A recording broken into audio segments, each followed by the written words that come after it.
जायसवाल साहब नमस्कार, लखनऊ से आपका स्वागत है। बताइए किस हिसाब से आप हमारे दो मेन इंडिसेस को देख रहे हैं, और फिर चर्चा हम लोग जोड़ेंगे दीपाली जी को जो आईटी स्टॉक्स पर आपके साथ राय देंगी, और हमेशा की तरह यतिन जी जुड़ेंगे अपने ब्रोकरेज रडार के साथ। पहले आपकी बारी जायसवाल साहब। शाल जी देखिए, मॉर्निंग में जब निफ्टी ने ओपनिंग की तो ऐसा लग रहा था कि शायद ये जो हर्डल है 11,600 का उसको ब्रेक कर देगा, लेकिन निफ्टी सस्टेन नहीं हो पाया हाई लेवल पे, तो थोड़ा डिसअपॉइंटमेंट निफ्टी के फ्रंट पे जरूर देखने को मिला है। अब पैटर्न को समझिए, देखिए वीकली चार्ट पे 2 हफ्ते पहले बेरिश इनगल्फिंग पैटर्न बना था, इसलिए आपको कॉशियस रहने की बिल्कुल जरूरत है। हर खरीदारी पे आपको कॉशियस रहने की जरूरत है। आज का पैटर्न देखिए तो वो बेरिश इनगल्फिंग पैटर्न है, और डेली चार्ट पे Nifty head and shoulder pattern बना रहा है, क्योंकि जो राइट शोल्डर है वो इन द मेकिंग है। मेरा समझना यह है कि बैंक निफ्टी को देखते हुए कि शायद आपको अभी और गिरावट देखने को मिलेगी, क्योंकि बैंक निफ्टी का पैटर्न काफी बेरिश लग रहा है।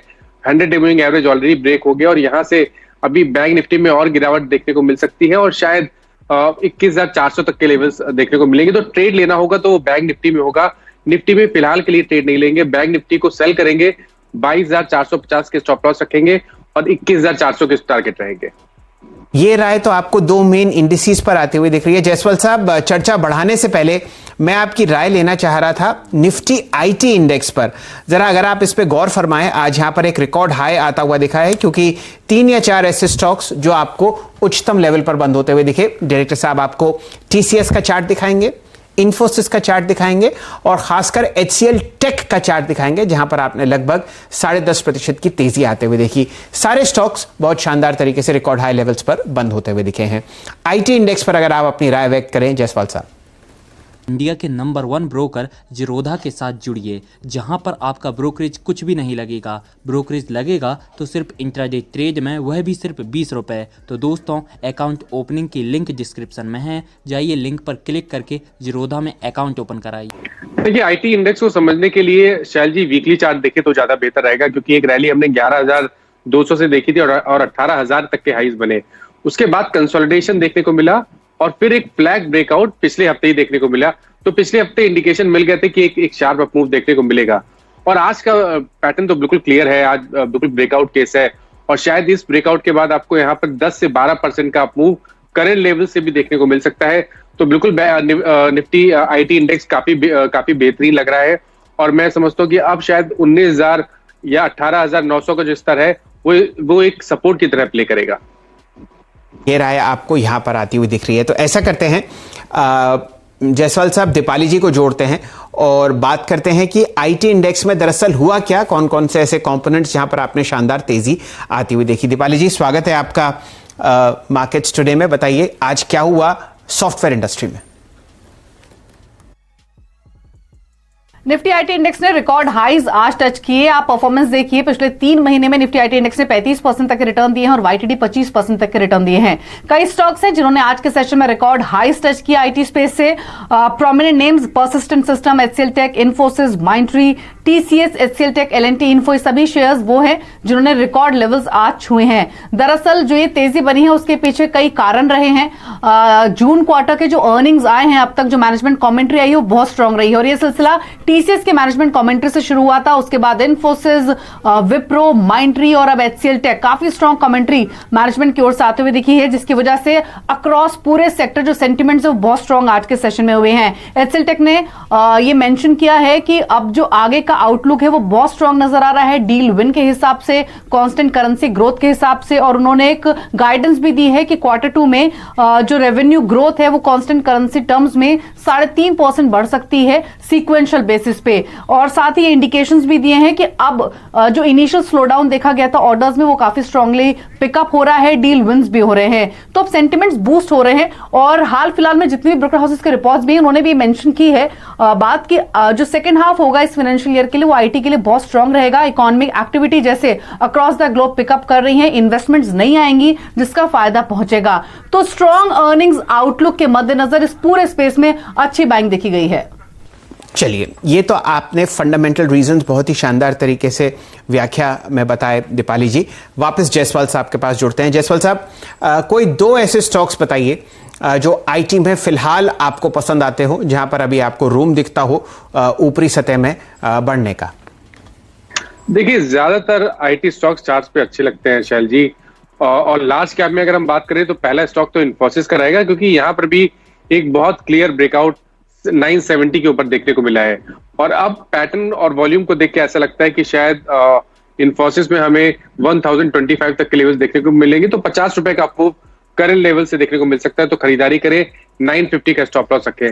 और दूसरा स्टॉक है टेक महिंद्रा का। देखिए यहाँ भी पैटर्न बहुत बहुत बेहतरीन बना है, क्योंकि एक रैली हमने देखी थी 550 से हाई टॉप्स हायर बॉटम बन रहे थे, फिर कंसोलिडेशन देखने को मिला और आज का ब्रेकआउट दर्शाता है कि जो रैली हमने पहले देखी थी शायद वैसी ही रैली हमें टेक महिंद्रा में आने वाले समय में भी देखने को मिलेगी।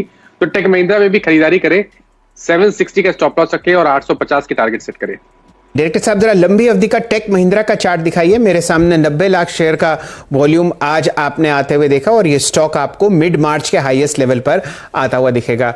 ये बात ध्यान रहे कि आपने record levels Infosys, HCL Tech और TCS में आते हुए देखें तो जाहिर तौर पर कम से कम टेक महिंद्रा अगर रिकॉर्ड लेवल ना भी लगाए तो आपको यहां से अच्छी तेजी आती हुई दिखेगी। ये लंबी अवधि का चार्ट आपके सामने फिलहाल टेक महिंद्रा पर थोड़ी देर में स्क्रीन पर आता हुआ दिखेगा। 790 का क्लोज फिलहाल आपने आते हुए देखा। ये देखिए 6 महीने में यहां पर आपने 31% का रिटर्न कमाया है, लेकिन अगर आप ईयर टू डेट देखें तो ये स्टॉक बिल्कुल फ्लैट है, जबकि बहुत शानदार तेजी आपने HCL टेक, इन्फोसिस और TCS में आती हुई देखी है।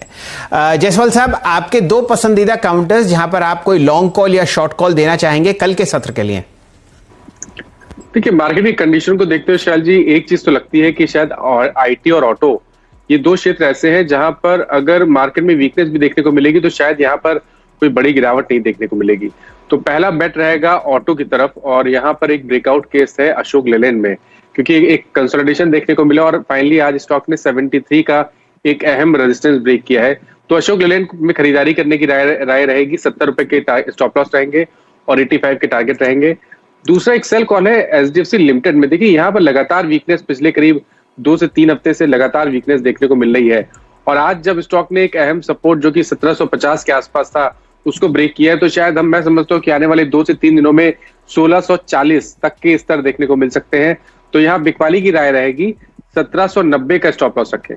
ये बहुत ही दिग्गज स्टॉक पर आपने जायसवाल साहब अपनी गर्दन आगे की है। शॉर्ट साइड पर आप राय दे रहे हैं HDFC पर, जहां पर आज मेरे सामने लगभग 60 लाख शेयर ट्रेड होते हुए दिखे हैं और ये एक्चुअली दिन के लोएस्ट लेवल ना सिर्फ वहां पर आपको बंद होता हुआ दिखा है, यहां पर आपने आज अगस्त 3 की लो आती हुई दिखी है। तो एक सेल और एक बाय आपको आता हुआ दिख रहा है जायसवाल साहब से।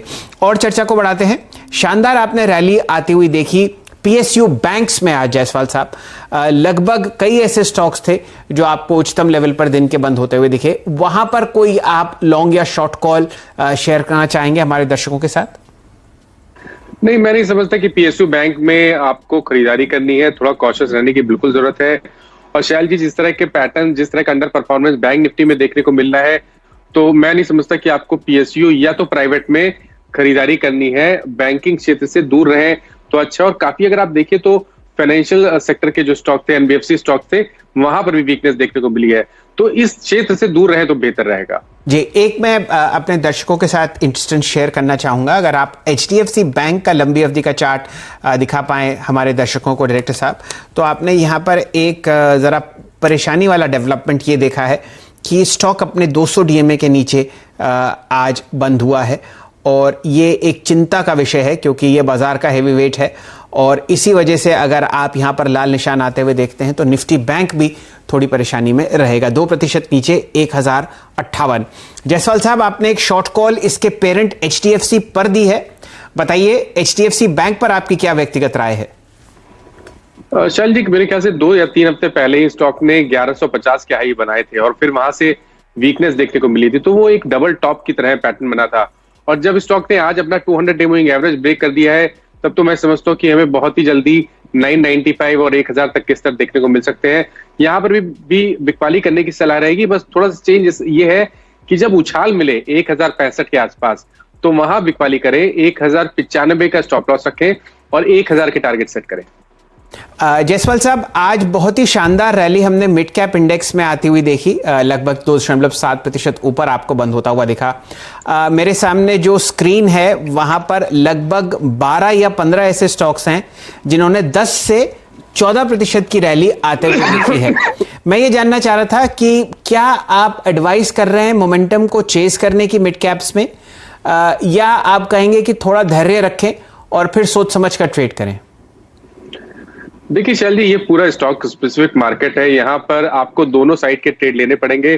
कॉशियस इसलिए रहना है क्योंकि निफ्टी और बैंक निफ्टी के पैटर्न बहुत पॉजिटिव नहीं लगते हैं, इसलिए आपको बिल्कुल कॉशियस रहने की जरूरत है। मिड कैप में जिस तरह की आज रैली देखने को मिली, उसमें काफी ऐसे स्टॉक थे जहां पर बहुत क्लियर ब्रेकआउट देखने को मिला है, लेकिन अगर ब्रेकआउट पे आपको वॉल्यूम ना दिखे तो उन स्टॉक से दूर रहिए। ब्रेकआउट पे आपको वॉल्यूम दिखता है तो वहां आप चांस ले सकते हैं, आप स्ट्रिक्टली स्टॉप लॉस फॉलो करें और वहां खरीदारी करें, लेकिन आपको कॉशियस रहने की बिल्कुल जरूरत है। बहुत बड़े मूव का इंतजार ना करें।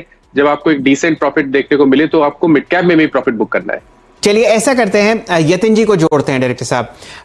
कहानी ये है कि यतिन जी बहुत ही डीपली कनेक्टेड हैं सारी ब्रोकरेजेस से, और वहाँ पे जो सेंटिमेंट होता है उसको बहुत ही पारदर्शिता से हमारे दर्शकों को, इन्वेस्टर्स को, ट्रेडर्स को बताते हैं। तो यतिन जी ऐसा करते हैं, आपसे जो बात करेंगे इसको दो हिस्सों में बांटते हैं। पहले तो आप बताइए सेंटिमेंट कैसा था आज बाजार में मिड कैप्स और स्मॉल कैप्स में, और फिर चर्चा आपके स्टॉक पिक्स की करेंगे। तो पहले राय दीजिए कि क्या आपकी बातें हुई दिन भर ब्रोकर्स के साथ और क्या उन्होंने सुझाया अपने क्लाइंट्स को। इंडिया के नंबर 1 ब्रोकर जिरोधा के साथ जुड़िए, जहां पर आपका ब्रोकरेज कुछ भी नहीं लगेगा। ब्रोकरेज लगेगा तो सिर्फ इंट्राडे ट्रेड में, वह भी सिर्फ 20 रुपए। तो दोस्तों, अकाउंट ओपनिंग की लिंक डिस्क्रिप्शन में है, जाइए लिंक पर क्लिक करके जिरोधा में अकाउंट ओपन कराइए।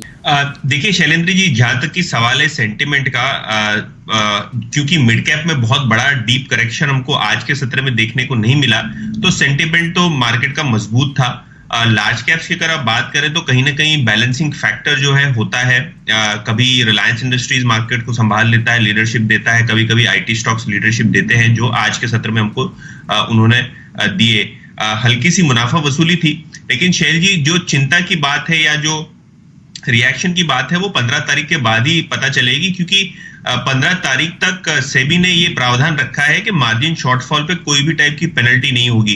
तो मेरे हिसाब से ये हफ्ता जो है वही एडजस्टमेंट और वही अब्जॉर्प्शन में लगा रहेगा, क्योंकि मार्केट को अभी आदत नहीं है वो मार्जिन की जो नई कंप्लायंस है उससे अभी तक अवगत नहीं हुए। 15 दिन का अच्छा खासा समय बीत गया है, सिस्टम्स बहुत बखूबी इंप्रूव हुई हैं, लेकिन फिर भी डीलिंग रूम्स को लगता है कि थोड़ा बहुत 1-2 दिन वॉल्यूम में थोड़ी ड्राइनेस रह सकती है और थोड़ी बहुत मुनाफा वसूली हमको देखने को मिल सकती है बाजार में। लेकिन जैसे ये सिस्टम जो है मार्जिन का स्टेबल हो जाए, तभी हमको लगता है कि मार्केट में डिसेंट रैली या तो कहें कि मिड कैप का और स्मॉल कैप का पार्टिसिपेंट बढ़ता हुआ डीलिंग रूम्स को दिखाई दे रहा है। चलिए, ये राय तो यतिन जी आपने अपने मित्रों की बताई। अब ये बताइए कि कई ऐसे स्टॉक्स मैं देख रहा हूं जिनका मैं फिलहाल नाम नहीं लेना चाह रहा, क्योंकि हमारे दर्शक कहीं ये ना समझ लें कि वो रिकमेंडेशन है किसी तरीके की, इसलिए आपको स्क्रीन पर भी नहीं दिखा रहे। लेकिन जायसवाल साहब, इसमें आप भी ज़रा टिप्पणी दीजिए। बहुत सारे डबल डिजिट गेन्स हैं, 10%, 12%, 15%। हफ्ते का पहला दिन है और वीकली एक्सपायरी भी निकट है और मंथ की एक्सपायरी भी निकट है। ये बताइए, इस चीज को आप क्या इस्तेमाल करेंगे एग्जिट करने के लिए पोजीशंस में से, या यहां पर आप मोमेंटम चेस करवाएंगे? जायसवाल साहब, पहले आपकी बारी। देखिए, मैंने जैसा पहले ही मेंशन किया शैल जी, ये स्टॉक स्पेसिफिक मार्केट है, तो आपको जो भी ट्रेड लेना है आपको स्ट्रिक्ट स्टॉप लॉस रखना है।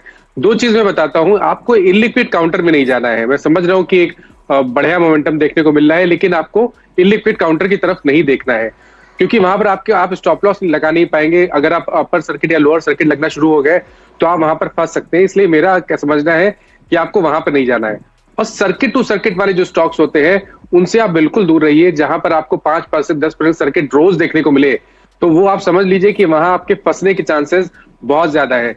इसलिए आपको क्वालिटी स्टॉक में, मिड कैप में भी ट्रेड करिए तो क्वालिटी स्टॉक में ट्रेड करिए, जहां पर अच्छे वॉल्यूम देखने को मिल रहे हैं वहां पर ट्रेड करिए, और स्टिक स्टॉप लॉस जरूर फॉलो करिए।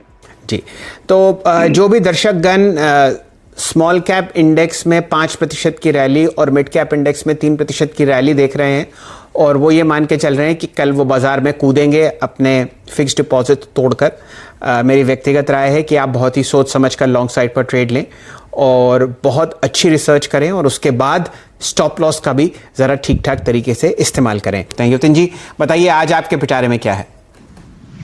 नमस्कार शैलेंद्र जी। देखिए, जो डेली रूम्स का आज का रुझान था वो लार्ज कैप की तरफ ज्यादा था। तो अगर आप स्टॉक्स की बात करें तो यहाँ पावर ग्रिड जो है और भारत फोर्ज, ये दो स्टॉक्स फोकस में थे। भारत फोर्ज पे डेली रूम्स को लगता है कि यहाँ खरीदारी करके चलनी चाहिए, क्योंकि अगर आप देखें ऑटो एंसिलरीज में आज बहुत दमखम था। कमर्शियल व्हीकल प्लेयर्स जैसे कि अशोक लेलैंड, वहां दमखम था। भारत फोर्ज जो है हिंदुस्तान की एक बड़ी कमर्शियल व्हीकल ऑटो एंसिलरी है जो कि डिमांड रिकवरी का प्ले है। अगर आप आज के सत्र में देखें तो भारत फोर्ज का जो F&O डेटा था वो इंडिकेट कर रहा था कि बहुत बढ़िया यहाँ लॉन्ग पोजीशंस हमको देखने मिली है, और ओपन इंटरेस्ट में भारत फोर्ज में लगभग 11% का इजाफा था। अगर आप पावर ग्रिड की बात करें तो यहाँ FIIs जो है मुनाफा वसूली कर रहे थे, और फ्रेश शॉर्ट्स भी पावर ग्रिड में हमको देखने को मिले, क्योंकि मार्केट थोड़ी वीक है। पावर ग्रिड में डीलिंग रूम्स ने शॉर्ट पोजीशंस ली है। उनको ये लगता है कि यहाँ से शायद 5 से 7 रुपए की ट्रेडिंग डाउनसाइड पावर ग्रिड में हमको बहुत जल्द देखने को मिल सकती है। और यहाँ भी हमने देखा कि शॉर्ट साइड पे यहाँ ओपन इंटरेस्ट पे 6% का इजाफा हुआ। इसके अलावा मिड कैप स्पेस में एक्विटास पे डीलिंग रूम्स का ध्यान है, जहां उनको 8 से 10% की ट्रेडिंग अपसाइड लगती है। अगर आप आज के वॉल्यूम्स भी देखें एक्विटास के तो 25% हायर थे एक वीक के एवरेज से। और जिस प्रकार से फाइनेंशियल सर्विसेज में, खास करके NBFCs में हमने करेक्शन देखा है, थोड़ा सा बाउंस बैक यहाँ आते हुए दिखाई दे रहा है, और खास करके इक्विटास में जहां HNI एक्टिविटी काफी ज्यादा है। चलिए, तो जायसवाल साहब आपसे जुड़ते हैं। सबसे पहले राय लेंगे भारत फोर्ज पर। देखिए, भारत फोर्ज की जहां तक बात है, आप अगर आपने ऑलरेडी बाई किया हुआ है तो आप होल्ड कर सकते हैं। एग्रेसिव लॉन्ग इसलिए नहीं लेंगे क्योंकि वीकली चार्ट पे एक बेरिश पैटर्न 2 हफ्ते पहले बना था। एग्रेसिव लॉन्ग आपको तब लेने हैं जब स्टॉक 490 के लेवल्स को ब्रेक करे। फिलहाल के लिए बने रहे, 454 का स्टॉप लॉस रखें। चलिए, पावर ग्रिड पर आपकी राय बहुत ही संक्षिप्त में। सेल कॉल होना चाहिए क्योंकि 100 डे मूविंग एवरेज ब्रेक हुआ है, तो यहाँ पर बिकवाली करे। 176 के स्टॉप लॉस रखें, 161 के टारगेट रहेंगे। चलिए, मेरे सामने दिन के लोएस्ट लेवल पर तो पावर ग्रिड आपको बंद होता हुआ दिख ही रहा है, और यहाँ पर आपने जो लेवल देखा है वो आपने 21 जुलाई 2020 को आता हुआ देखा था। तो कम से कम आपके सामने यहाँ पर 2 महीने का लो लगता हुआ दिख रहा है। जायसवाल साहब की राय है कि 161 के लक्ष्य के लिए आप यहाँ पर एक शॉर्ट कॉल ले सकते हैं। चलिए, समय समाप्त हो चुका है। इंडिया के नंबर 1 ब्रोकर जीरोधा के साथ जुड़िए, जहां पर आपका ब्रोकरेज कुछ भी नहीं लगेगा। ब्रोकरेज लगेगा तो सिर्फ इंट्राडे ट्रेड में, वह भी सिर्फ 20 रुपए। तो दोस्तों, अकाउंट ओपनिंग की लिंक डिस्क्रिप्शन में है, जाइए लिंक पर क्लिक करके जीरोधा में अकाउंट ओपन कराइए।